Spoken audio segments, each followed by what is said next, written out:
प्यारे बच्चों नमस्कार। आज की 7वीं की इस कक्षा में आप लोगों का बहुत बहुत स्वागत है। बच्चों, आज मैं आप लोगों को आपका 11वां पाठ धीरा की होशियारी कहानी पढ़ाने जा रही हूँ। आइए देखते हैं किस तरह से धीरा नाम के एक बुद्धिमान लड़के ने एक चोर को पकड़वा दिया। धीरा की होशियारी। धीरा जूते पॉलिश करता था। जब वह बहुत छोटा था तभी उसके पिता का स्वर्गवास हो गया था। बच्चों, स्वर्गवास का अर्थ होता है मृत्यु हो जाना। अब वह अपनी माँ और बहन के साथ एक पुरानी झुग्गी में रहता था। झुग्गी का मतलब झोंपड़ी। धीरा बहुत मेहनती लड़का था। स्कूल बंद होने के बाद पैसे कमाने के लिए वह एक सिनेमा हॉल के निकट बैठकर जूते पॉलिश करने का काम करता था। एक दिन बड़ी गर्मी थी। वह एक पेड़ की छाया में बैठकर अपनी दिन भर की कमाई गिनता हुआ एक लोकप्रिय धुन गुनगुना रहा था। लोकप्रिय का अर्थ होता है बच्चों, जो लोगों में बहुत प्रिय हो, यानी लोगों को बहुत पसंद हो। उसी समय उसने एक राहगीर को कहते सुना, एक चोर जौहरी की दुकान से चोरी करके भाग गया है। धीरा ने गिनती बंद कर पैसे जेब में डाल लिए और उस आदमी से पूछा, कब, कहाँ? बस अभी अभी उसने सोने का एक कंठा चुराया और भाग गया। लोग कह रहे थे कि चोर की दाढ़ी थी। यह बताकर राहगीर ने अपना रास्ता लिया।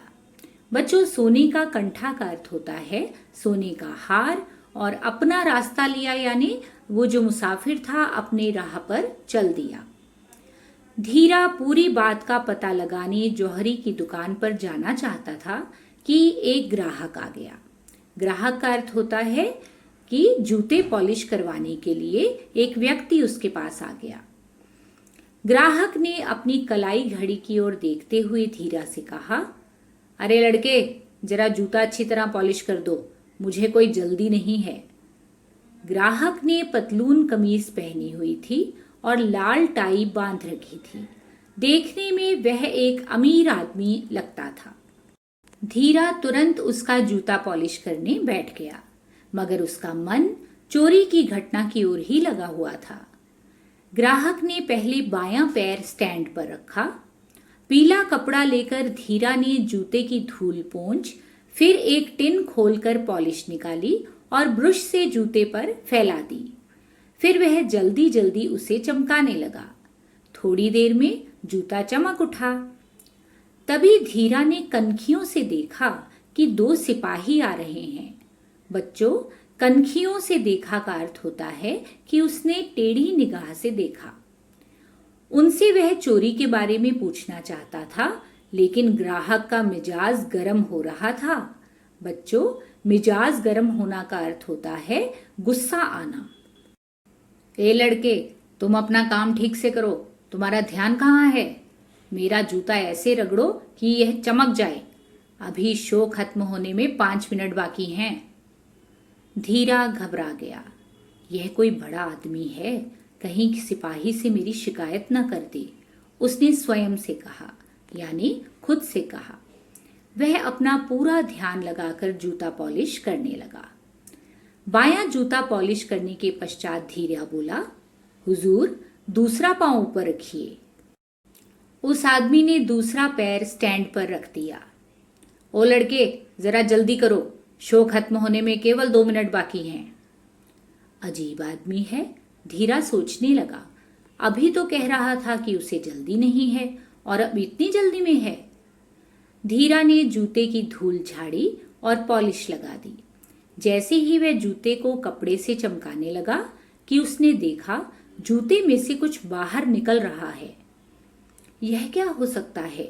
धीरा सोचने लगा। उसने सिर झुकाकर फिर अच्छी तरह से देखा।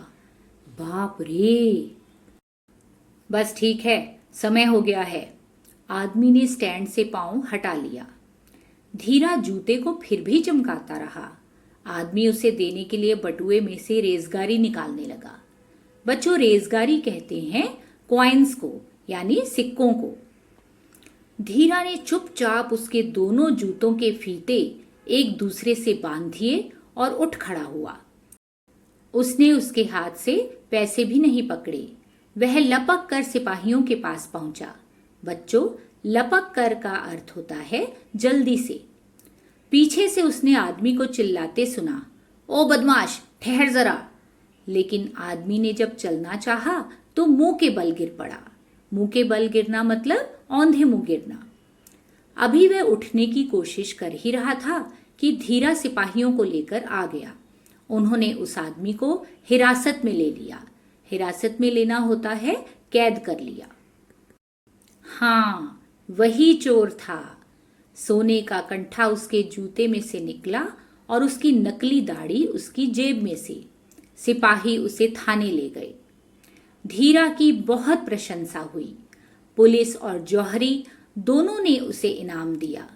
बच्चों, जौहरी का अर्थ मैंने आपको बताया था।